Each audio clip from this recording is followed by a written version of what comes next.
कि रात्रि को 12 बजे से वर्तमान में जारी 500 रुपए और 1000 रुपए के करेंसी नोट लीगल टेंडर नहीं। आखिर क्या ऐसा रीजन है कि आज के डेट में कोई भी बीजेपी का बड़ा लीडर या प्रवक्ता, चाहे वो बड़ा हो या छोटा हो, नोटबंदी के ऊपर बात करने से भागता है?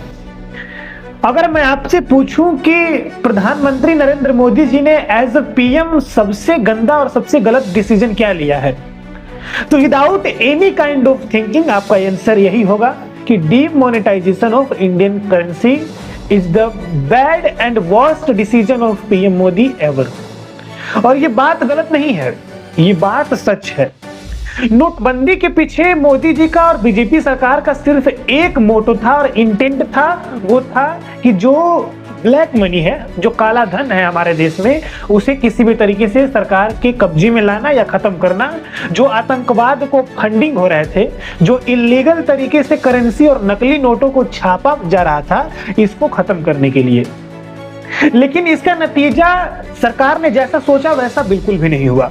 सरकार को इसका बेनिफिट मिला, लेकिन 99% केस में देखा जाता है कि सरकार को इससे कुछ भी हासिल नहीं हुआ। कुछ समय के लिए, एक बहुत ही छोटे पीरियड में देखा जाए तो लोगों को, या जो भी सरकार का मोटो था कि आतंकवाद का जो फंडिंग है रोकना, काले बाजारी को रोकना, उसमें थोड़ी सी गिरावट आई।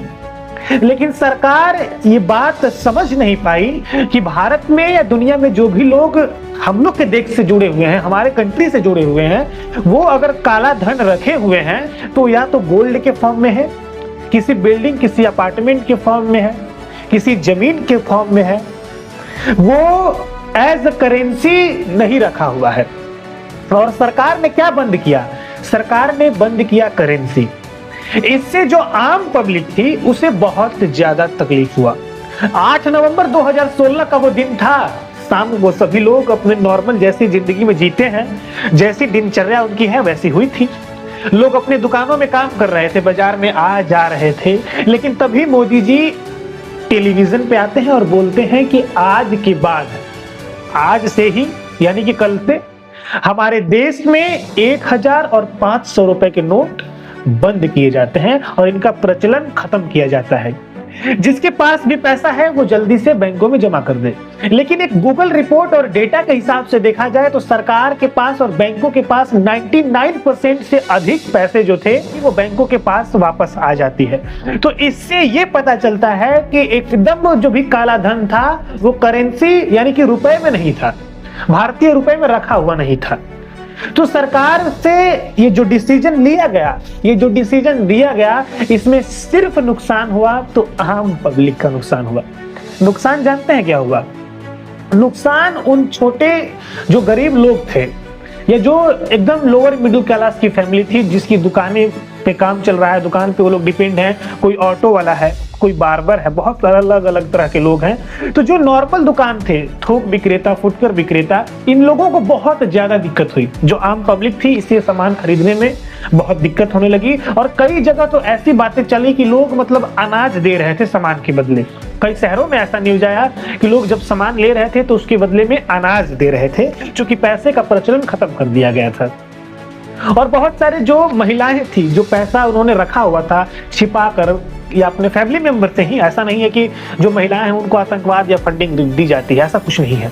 वो अपने फैमिली से ही चुरा कर 10, 20, 50 हजार रुपए जो भी रखे थे वो सब क्या हो गए? वो सब यूजलेस हो गए, वो सब बेकार हो गए। तो यही कारण है कि पीएम मोदी द्वारा लिए गए इस डिसीजन को worst decision of PM Modi ever कहा जाता है।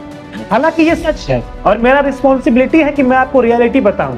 और ये रियलिटी है कि सरकार का सबसे गलत कदम था, सबसे गलत फैसला था।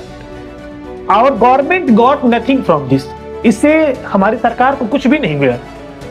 इससे मिला है तो केवल जो आम पब्लिक है उसको तकलीफ। एटीएम में खबर आता है कि कई लोग मर चुके हैं, कई लोग रातों रात तक लगे हुए हैं, खड़े हुए हैं विद फैमिली। तो ये सब चीजें, उस समय का दृश्य बहुत अजीब हो गया था। कई लोग तो हंस रहे थे, मजे ले रहे थे, लेकिन कुछ लोग जो थे वो रोजमर्रा की जिंदगी में स्ट्रगल कर रहे थे। तो इससे सबसे ज्यादा दुख हुआ जो भारत की आम तबके के लोग थे उन्हें बहुत तकलीफ हुआ इससे। और यही कारण है कि मैं फिर इस बात को दोहराना चाहूंगा कि ये पीएम मोदी का सबसे गलत लिया हुआ डिसीजन था। बाकी आपको क्या लगता है कमेंट सेक्शन में जरूर बताइएगा। हम किसी एक गवर्नमेंट के साथ नहीं है। मोदी जी का ये फैसला गलत है। मोदी जी के फैसले बहुत सारे अच्छे हैं, उस पर भी वीडियो आएंगे। बाकी आपको क्या लगता है कमेंट सेक्शन में जरूर बताइएगा। तब तक के लिए थैंक यू सो मच। जय हिंद।